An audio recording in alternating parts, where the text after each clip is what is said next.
திரௌபதி. கிருஷ்ணா, என் வேண்டுதலுக்கு செவி மடுத்து உடனே வந்ததற்கு நன்றி. ஆனால் உன்னை கண்டதால் உடனே மகிழ்ச்சி அடையும் நிலையில் நான் இல்லை. அதெல்லாம் இருக்கட்டும். எனக்கு கடுமையாக பசிக்கிறது. உணவு பரிமாறுகிறாயா? கிருஷ்ணா, நீயுமா என்னை சோதிக்கிறாய்? இங்கு உணவு இல்லை. பசியால் வாடும் தவசிகளை காக்க வைப்பது தர்மமா? துருவாசர் வேறு பசியார பந்தியில் அமர்ந்திருக்கிறார். அவர் சாபத்திற்கு அஞ்சு நிற்கிறோம் நாங்கள். அது உன் பிரச்சனை. இப்போது நீ எனக்கு உணவு கொடுப்பாயா மாட்டாயா? கிருஷ்ணா, விளையாடாதே. இங்கு கொஞ்சம் கூட உணவில்லை. என்ன பெண் நீ? ஒரே ஒரு பருக்கை கூடவா இல்லை? எங்கே உணவு? எதற்கும் உன் அட்சய பாத்திரத்தை எடுத்து பார். பார், இதில் உணவு எங்கே இருக்கிறது?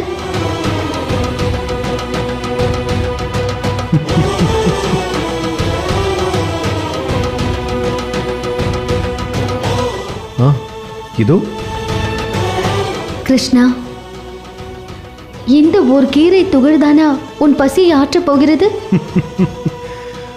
ஒரு கீரை துகள்தான் என்றாலும் அதுவும் உணவுதானே?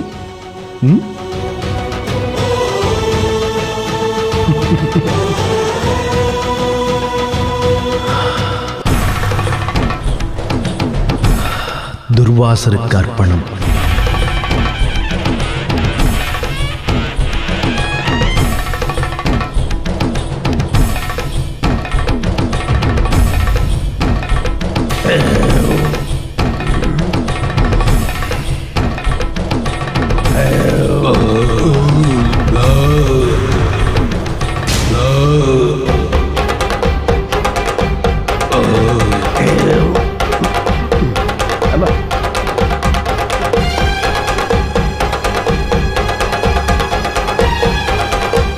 சுவாமி,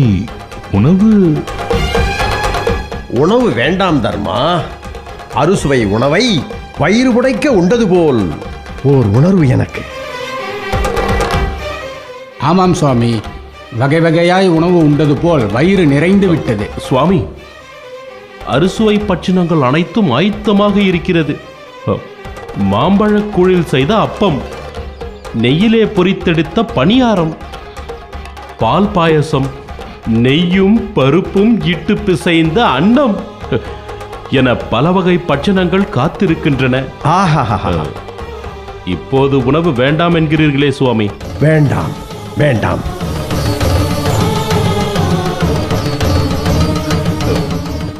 உணவு உண்ணாமலேயே என் வயிறு நிறைந்து விட்டது. உன் சகோதரன் துரியோதனன் தான் உங்களிடத்தில் என்னை அனுப்பி வைத்தான்.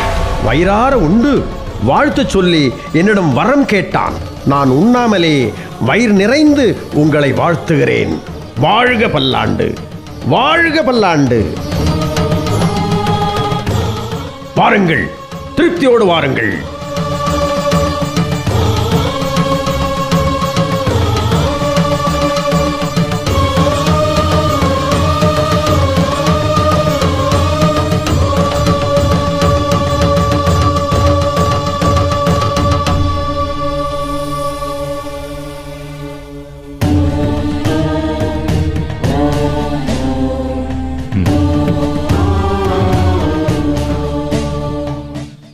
கிருஷ்ணா, நீ எப்போது வந்தாய்? இது உன்னுடைய லீலைதானா? எப்படி நடந்தது இந்த அதிசயம்?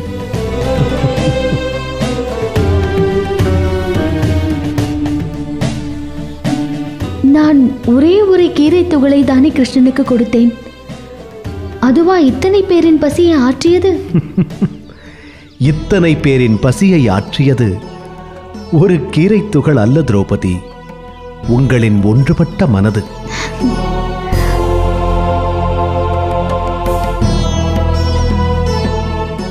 துர்வாச முனிவர் கோபத்திற்கு பெயர் பெற்றவர். அதனால் அவர் விடும் சாபங்களுக்கும் புகழ் பெற்றவர். எடுத்ததற்கெல்லாம் சாபங்கள் விடுத்தும் அவர் சக்தி குறையாமல் மதிப்பு உயர்வதன் ரகசியம் என்ன தெரியுமா?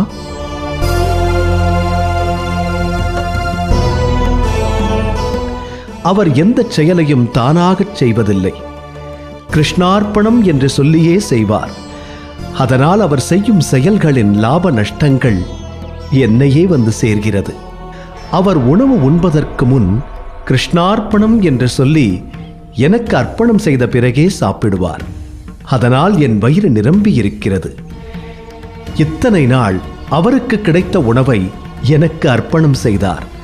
அதற்கு பிரதி உபகாரமாக இன்று எனக்கு கிடைத்த கீரை துகளை துர்வாசருக்கு அர்ப்பணம் என்று சொல்லி நான் சாப்பிட்டு விட்டேன். அவர் உட்பட அவர் சீடர்களின் வயிறும் நிறைந்தது. கிருஷ்ணா, உனக்கு நன்றி சொல்ல வார்த்தைகளே இல்லை. துர்வாசருக்கு பிரதி உபகாரம் செய்ய எனக்கு வாய்ப்பு கொடுத்த உனக்குத்தான் நான் நன்றி சொல்ல வேண்டும். கிருஷ்ணனின் கருணையால் இன்று துர்வாச முனிவரின் சாபத்திலிருந்து தப்பினோம்.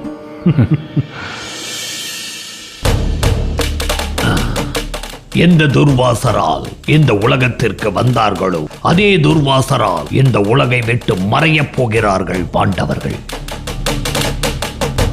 இது நடக்குமா மாமா? நிச்சயம் நடக்கும்.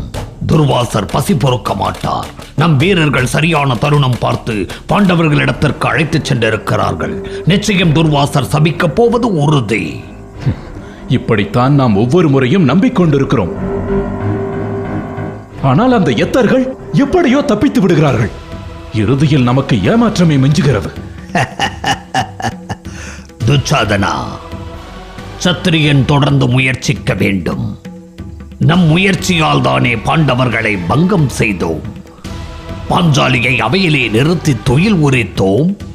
பாண்டவர்களின் ராஜ்யத்தை பிடுங்கிக் கொண்டு காட்டிற்கு விரட்டினோம். ஆகவே முயற்சி வெல்லும். முயற்சி வெல்லும் என்பதில் நம்பிக்கை உள்ளவன் நான். ஆனால் இதுவரை நாம் செய்த முயற்சிகள் எல்லாம் நமக்கு தளர்ச்சியை தான் கொடுத்திருக்கிறது. துர்வாசரை வைத்து நாம் செய்யும் இந்த முயற்சியில் தோல்வியை கண்டுவிட்டால்? கர்ணா, இதிலும் ஓர் நம்பிக்கை வைக்க வேண்டும். இளவரசருக்கு வெற்றி உண்டாகட்டும். வீரனே, வெற்றிதானே. துர்வாசர் பாண்டவர்களை சபித்தார் அல்லவா?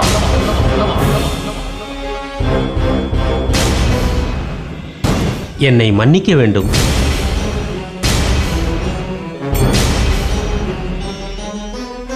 வீரனே, என்ன நடந்தது? துர்வாசகர் கோபத்தின் உச்சியில் இருந்தார். பாண்டவர்கள் சபிக்கும் தருவாயில் கிருஷ்ணர் வந்து காரியத்தை கெடுத்து விட்டார்.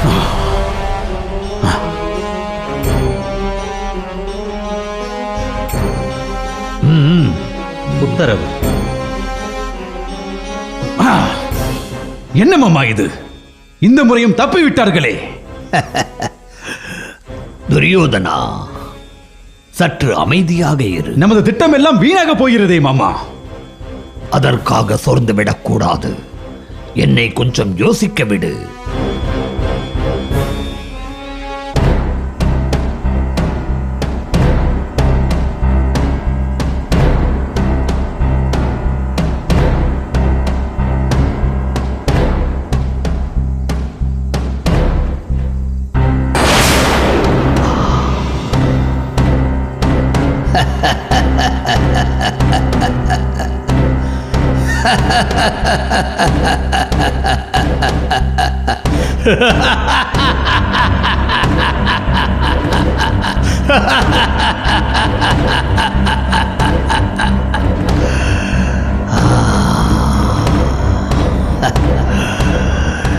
இந்த முறை பாண்டவர்களால் நிச்சயம் தப்பிக்க முடியாது.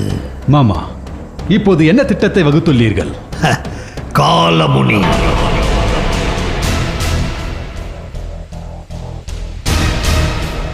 காலமுனி என்பவன் யார்? மாவீரனோ? இல்லை, அவன் அதர்வன வேதத்தை முற்றிலும் கற்றவன். அவன் மந்திரங்கள் அவன் சொல்படி கேட்கும்.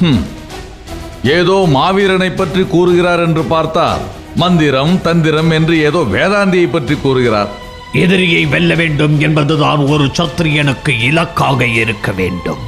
அது போரில் வென்றால் என்ன, மந்திர தந்திரங்களால் வென்றால் என்ன? இருக்கலாம். போரில் வெல்வதுதானே ஒரு சத்திரியனுக்கு அழகு. கிருஷ்ணன் ஜராசந்தனை போரிட்டு வென்றானா இல்லை தந்திரத்தால் வென்றானா?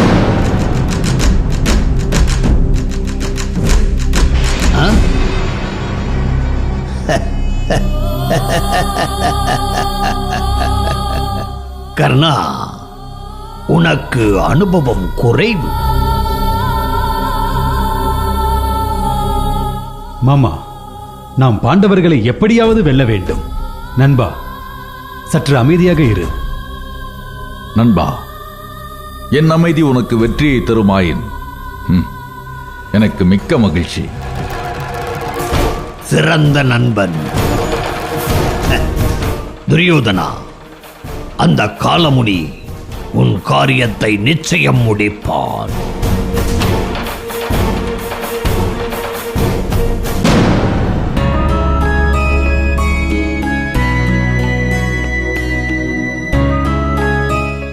இப்படி ஒரு அபூர்வ கனியை நான் இதுவரை கண்டதே இல்லையே. பொன்னிறத்தில் ஒளிரும் இந்த கனியை சுவைத்தால் எப்படி இருக்கும்? எட்டாத உயரத்தில் இருக்கும் இக்கனியை எப்படி பறிப்பது? திரௌபதி, அப்படி என்ன இருக்கிறது இந்த விருட்சத்தில்? இப்படி தன்னையே மறந்து வியந்து பார்த்து கொண்டிருக்கிறாயே. சுவாமி, அதோ பாருங்கள், பொன்னிறத்தில் ஒளிர்கிறது அக்கனி. அதை உண்ண ஆவல் கொண்டேன், பறிக்கும் வழி தெரியவில்லை. அதற்குள் தாங்கள் வந்து விட்டீர்கள். இவ்வளவுதானா? இதோ என் அம்பை கொண்டு எய்து அந்த கனியை பறித்து தருகிறேன்.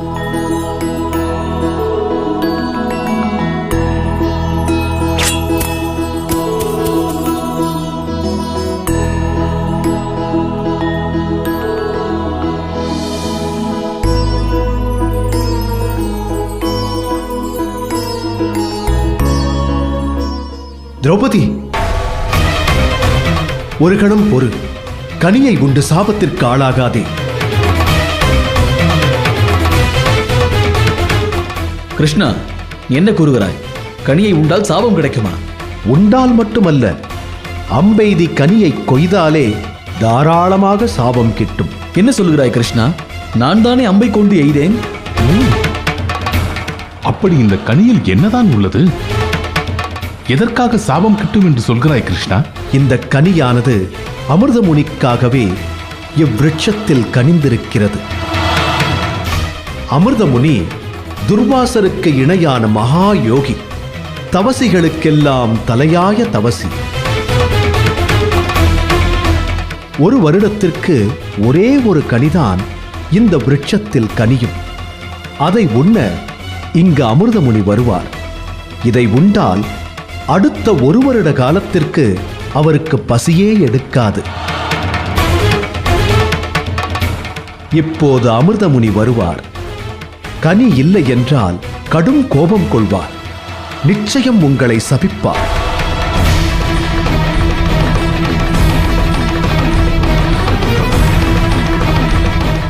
தங்களோடு இருந்தால் என்னையும் சபித்துவிட வாய்ப்பிருக்கிறது.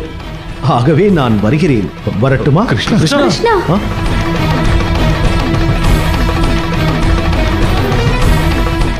இப்படி எங்களை ஆபத்தில் விட்டு செல்கிறாயே, இது நியாயமா? ஆபத்தை உண்டாக்கியவன் நீ. என்னிடம் நியாயம் கேட்கிறாய். நன்றாக இருக்கிறது உன் நியாயம். கிருஷ்ணா, யாவும் அறிந்தவன் நீ. இந்த ஆபத்தில் இருந்து தப்பி பிழைக்க ஏதேனும் ஒரு மார்க்கத்தை நீதான் உரைக்க வேண்டும் கிருஷ்ணா. மார்க்கமா? ஒரே ஒரு மார்க்கம் உள்ளது.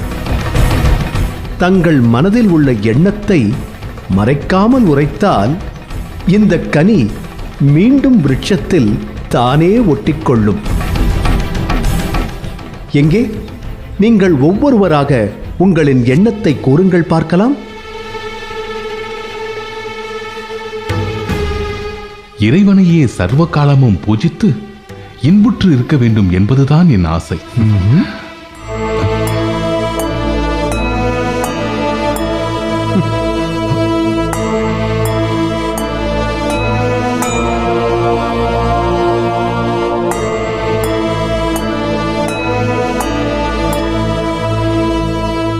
தர்மா, தர்மா, உன் ஆழ் மனதில் வேறு ஏதோ ஒரு எண்ணம் ஒளிந்து கிடக்கிறது. அதை என் காதில் உரை. பயப்படாதே தர்மா. நீ சொல்வது வேறு யாருக்கும் கேட்காது, எனக்கு மட்டும்தான் கேட்கும். நான் அதை யாரிடமும் சொல்ல மாட்டேன். தைரியமாக உரை. சர்வ லோகத்திற்கும் நானே சக்கரவர்த்தியாக விளங்க வேண்டும்.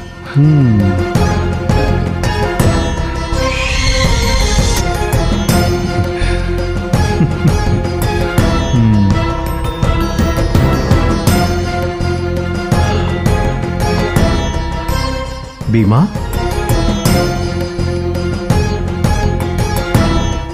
உன் எண்ணத்தை கூறு. துச்சாதனனின் துடையை பிளந்து அவன் குருதியை அள்ளி சுவைக்க வேண்டும். இதுவே என் ஆசை.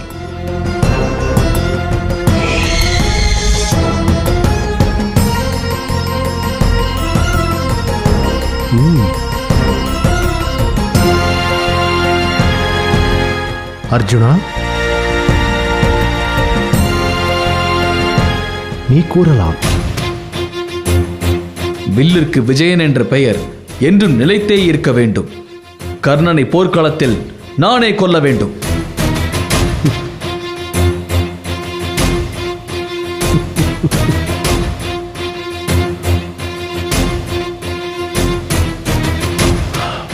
அர்ஜுனா, வேறு ஏதேனும் எண்ணம் இருந்தால் அதை மறைக்காமல் வெளிப்படுத்து.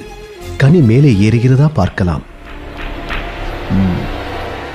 அகிலத்திலே சிறந்த வில்லாளியாக நான் ஒருவனே சிறந்து விளங்க வேண்டும்.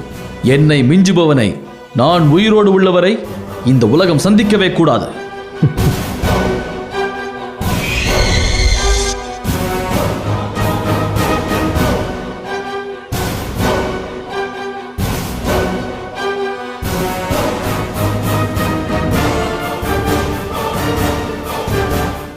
நகுல சகாதேவா, இப்போது உங்கள் எண்ணத்தை கூறலாம்.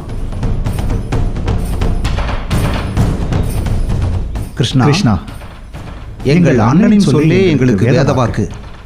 இந்நிலை என்றும் நீடிக்க வேண்டும்.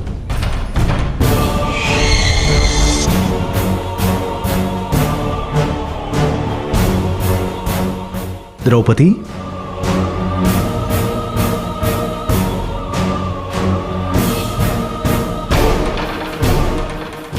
உன் மனதில் உள்ளதை கூறு. பாண்டவர்கள் ஐவரும் போற்றும்படி பதிபக்தியோடு நான் சிறைக்க வேண்டும்.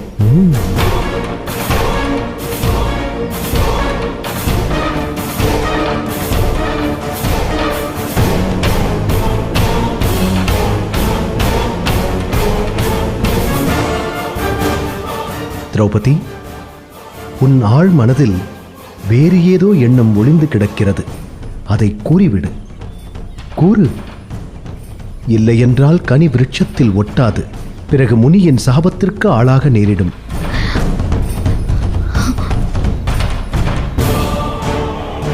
நான் யாரிடமும் சொல்ல மாட்டேன்.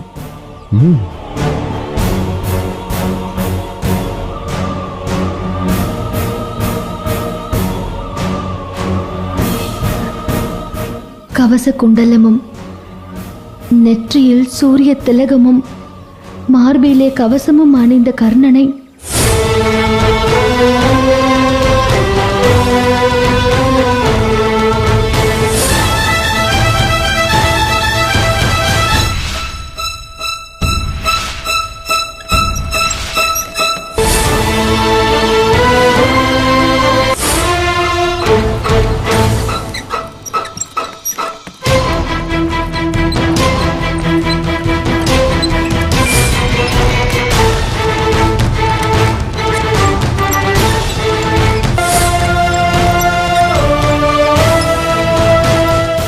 ஒரு கணம் நிறுத்து.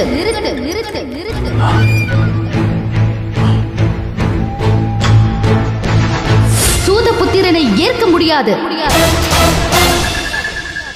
சூதபுத்திரனை, ஒரு தேரோட்டியின் மகனை என்னால் கணவராக ஏற்க முடியாது.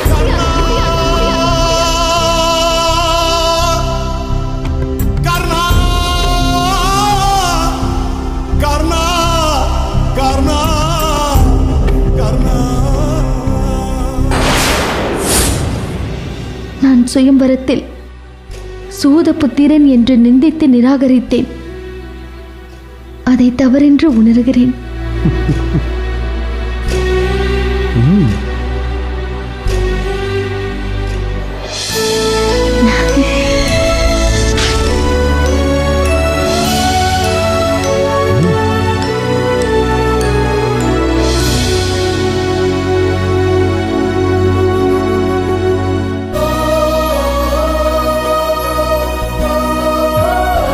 கிருஷ்ணா, என்றும் நீயே எங்களுக்கு உறுதுணை. இன்றும் எங்களை பேராபத்திலிருந்து காப்பாற்றினாய். நன்றிகள் கோடி. உங்கள் வனவாசம் முடிவடையும் நேரம் வந்துவிட்டது. அஞ்ஞாத வாசம் தொடங்குகிறது. அஞ்ஞாத வாசத்தை வெற்றியோடு முடித்து அத்தினாபுரம் திரும்ப என் வாழ்த்துக்கள்.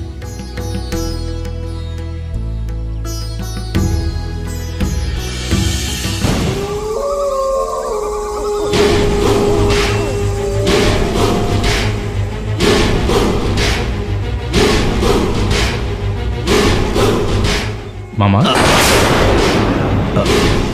நாம் எதற்காக இவ்வகால வேளையில் காத்திருக்கிறோம்? காலமாமுனி இங்கே வந்து கொண்டிருக்கிறார். அவரை அரண்மனையிலே சந்தித்திருக்கலாமே, இங்கே எதற்கு? மருமகனே, காலமுனியை பற்றி நீ அறிய மாட்டாய். அவர் அதிபயங்கரமான தோற்றம் கொண்டவர். அவரை கண்டவர் அதே இடத்தில் மரிக்கவும் வாய்ப்புள்ளது. காலமுனிக்கு எங்கிருந்து கிடைத்தது இந்த சக்தி? அதர்வன வேதங்களில் கரை கண்ட ஜவாலி முனிவரின் சீடர் இந்த காலமுனி. அவர் அதர்வன வேதத்தை கொண்டு அகிலத்தையும் மாட்டிப் படைக்கும் ஆற்றல் கொண்டவர்.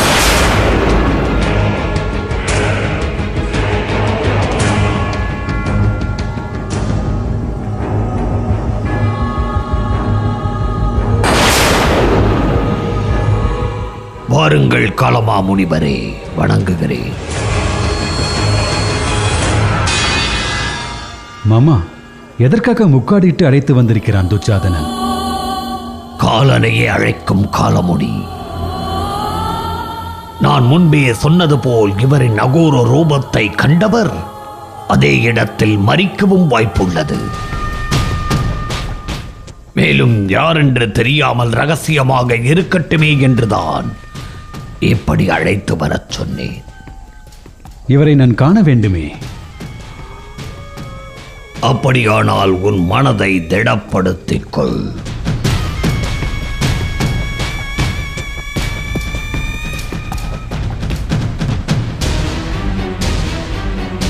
காலமுனி என்னை மன்னிக்க வேண்டும்.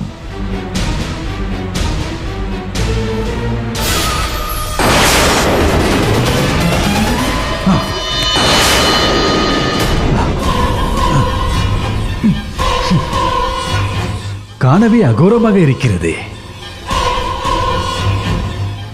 நானே ஒரு கணம் நடுங்கி விட்டேன். இவர் செய்யும் காரியங்கள் இவரை விட அகோரமானவை. பில்லி சூனியங்கள், பேய்கள், பூதங்கள், சாத்தான்கள் என சகல துஷ்ட சக்திகளையும் பிரீத்தி செய்யும் அதர்வன வேதத்தில் கரை கண்டவர் இந்த காலமுனி. அண்ணா, இவர் நினைத்தால் அந்த காலனையே கண்முன் கொண்டு வந்து நிறுத்த முடியும் என்று கூறுகிறார்கள் ஊரார்கள்.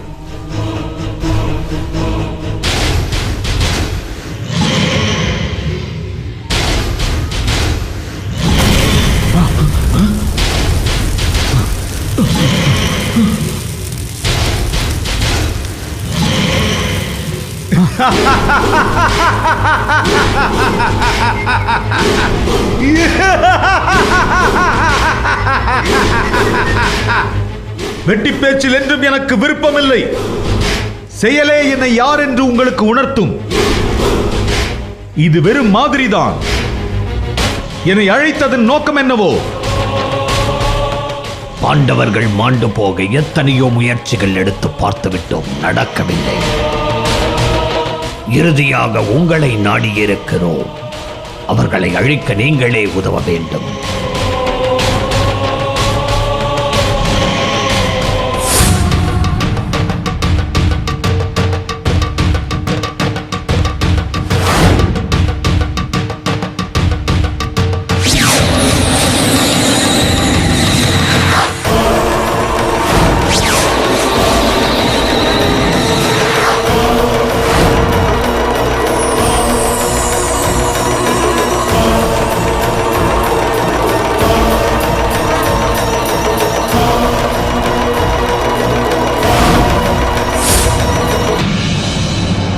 நான் புறப்படுகிறேன். முனிவரே, என்னவாயிற்று? இதை முன்பே கூறியிருந்தால் நான் இங்கு வந்திருக்க மாட்டேன். ஏன் தங்களால் பாண்டவர்களை அழிக்க முடியாதா? இயலாது. பாண்டவர்களுக்கு மும்மூர்த்திகளும் துணை நிற்கிறார்கள். காலனே அவர்களை காத்து நிற்கிறான். தர்மதேவன், வாயுதேவன், இந்திரன், அஸ்வினி தேவர்கள் என ஐவரும் பாண்டவர்களுக்கு அரணாக நிற்கிறார்கள். ஆகவே அவர்களை என்னால் நெருங்கக்கூட இயலாது. தங்களால் முடியாதது ஒன்றுமில்லை. தாங்கள் மட்டும் பாண்டவர்களை அழித்து விடுங்கள். ஒரு ராஜ்யத்திற்கே உங்களை நான் அரசனாக்குவேன். தேவையில்லை, நான் வருகிறேன். நீங்கள் வேண்டுவது என்ன? பொன்னா, பொருளா, பெண்ணா, என்ன வேண்டும் கேளுங்கள், வாரி வழங்குகிறோம். ஆனால் பாண்டவர்களை மட்டும் அழித்து விடுங்கள். அது இந்த ஜென்மத்தில் நடக்காது. நான் வருகிறேன். நீங்கள் மனது வைத்தால் நடக்கும். ஒரு காலம் நடக்காது. பாண்டவர்களின் பராக்கிரமத்தை அறிந்தும் அவர்களோடு விளையாட நான் மூடன் அல்ல. துரியோதனா, உன் சிரிப்பை நிறுத்து. அண்ணா, தயவு செய்து சிரிக்காதே. இவர் மிகவும் பயங்கரமானவர். ஏதாவது செய்துவிட போகிறார்.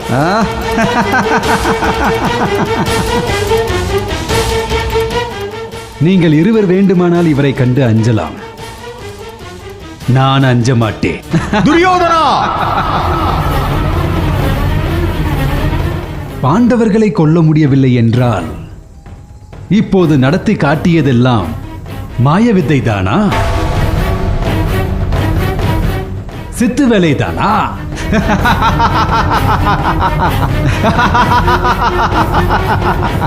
உன்னை கண்டு சிறு குழந்தைகள் வேண்டுமானால் அஞ்சலாம். இந்த துரியோதனன் அஞ்ச மாட்டான். துரியோதனா,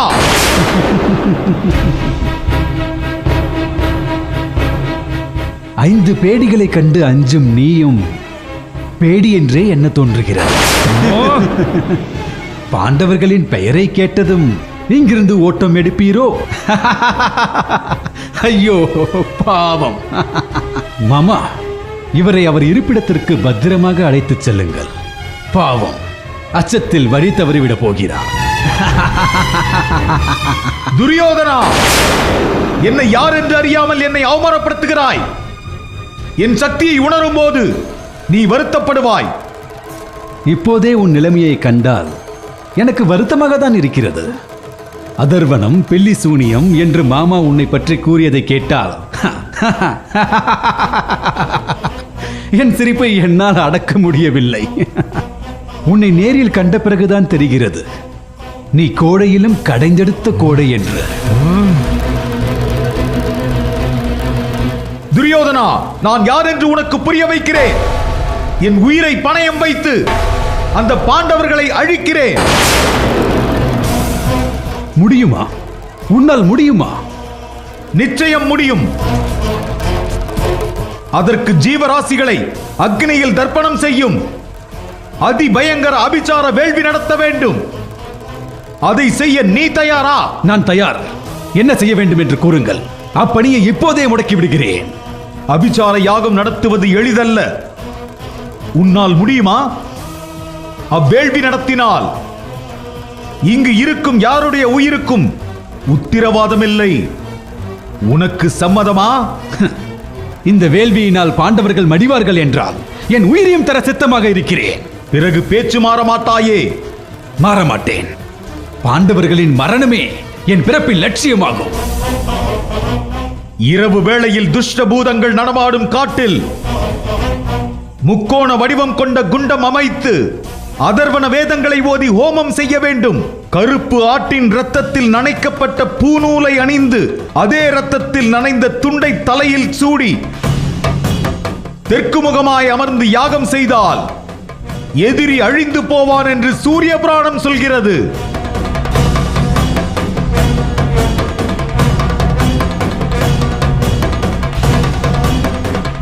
வேள்விக்கான பணியை தொடங்குங்கள்.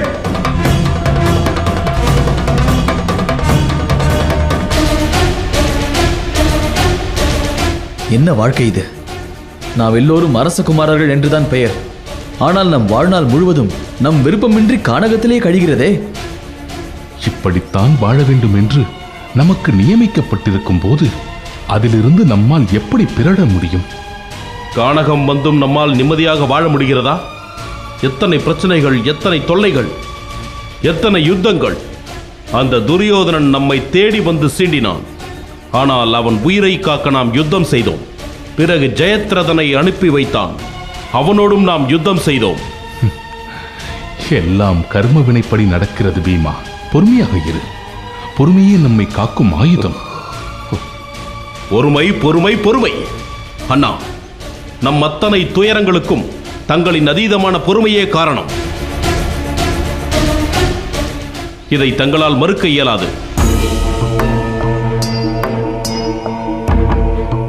பொறுமையே சத்தியம், பொறுமையே வேதம், பொறுமையே சாஸ்வதம் என்பது என் கருத்து. கௌமிய முனிவரே, பொறுமை காப்பது தவறா? தாங்கள் எடுத்துரையுங்கள். சிற்றன்னை கைகேயி செய்த சதியால் ஸ்ரீராமரும் உங்களைப் போல் கானகத்தில் கிடந்து உழன்றார். அவர் காத்த பொறுமையே அவருக்கு வெற்றியை ஈட்டித் தந்தது. ஆகவே பொறுமையே நிலையான வாழ்விற்கு ஆதாரம் பீமா. உன் அண்ணன் சொல்வதை சிறமேற்கொள்.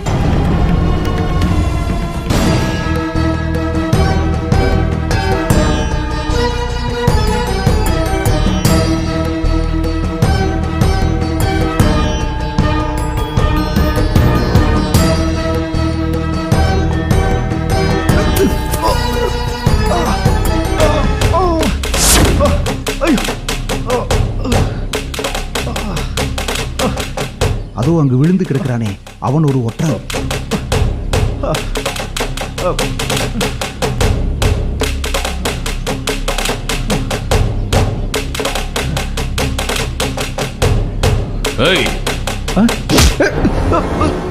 யாரடா நீ? உண்மையை சொல். தவமுனி. பொய்யுரைத்தால் இதே இடத்தில் உன்னை கொன்று விடுவேன். உண்மையை மறைக்காமல் சொல். பீமா, முனிவரை எதற்கு வதைக்கிறாய்? அவரை விட்டுவிடு. இல்லை அண்ணா, இவன் தவசி அல்ல. உண்மையை சொல்லடா. நான் துரியோதனின் ஒற்றன்.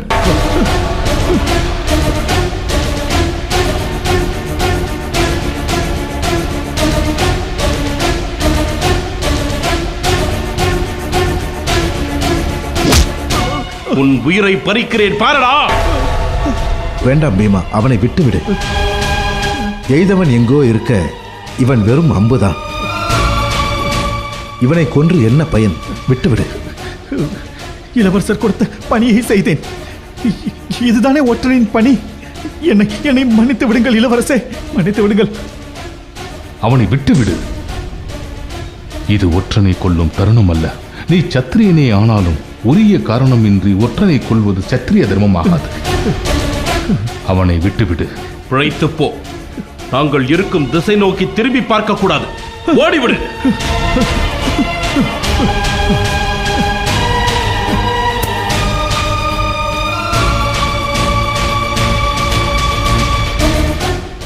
சகாதேவா, அவன் ஒற்றன்தான் என்று நீ எப்படி கண்டுபிடித்தாய்? முனிவர்களுக்கு வாசிக்கோலும் கமண்டலமும் ஜீவனாடி போன்றது. அவன் தடுக்கி விழுந்தபோது அவற்றை எடுக்காமல் தன் காயத்தை துடைத்தான். ஆகவே அவன் சாதுவாக இருக்க மாட்டான் என்பதை கண்டுபிடித்தேன்.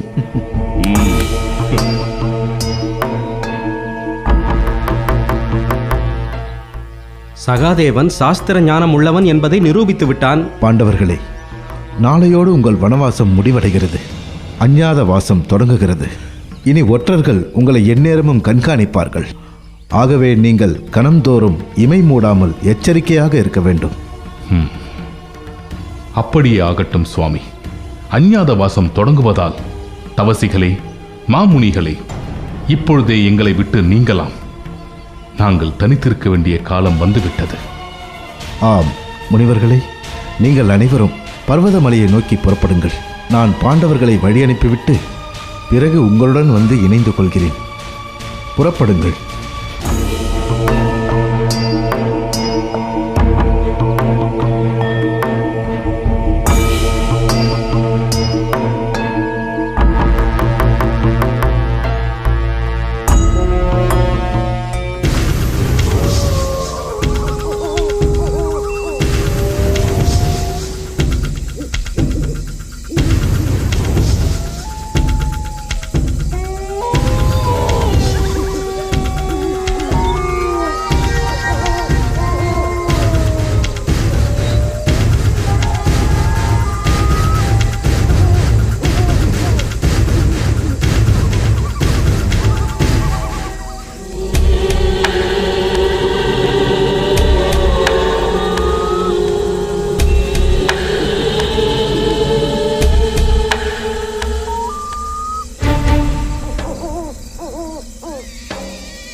காலமுனி, என்னை எதற்காக அழைத்தாய்? துரியோதனா, உன் கோரிக்கையை ஐம்பெரும் பூதத்தின் முன்வை. என் ஜென்ம சத்துருக்களான பாண்டவர்களை நீ கொல்ல வேண்டும். காலமுனி, என்னை நீ நன்கு அறிவாய். நான் அபிசார யாகத்திலிருந்து தோன்றினால் உயிரை காவு வாங்காமல் செல்ல மாட்டேன். ஒருவேளை பாண்டவர்கள் மாண்டிருந்தால் உன்னை கொன்று உன் ரத்தத்தை குடிப்பேன். தேவர்களின் ஆசி உள்ளவரை தேவர்கள் யாரும் ஆள மாட்டார்கள். நீ சென்று பாண்டவர்களை கொன்று வா. காலமுனி, நான் திரும்பி வரும் வரை எக்காரணத்தை கொண்டும் யாகத்தை நிறுத்திவிடாதே. என் உயிரை அபிசாக தாரை வார்த்தேனும் இந்த யாகத்தை நான் நடத்துவேன். நீ சென்று வா.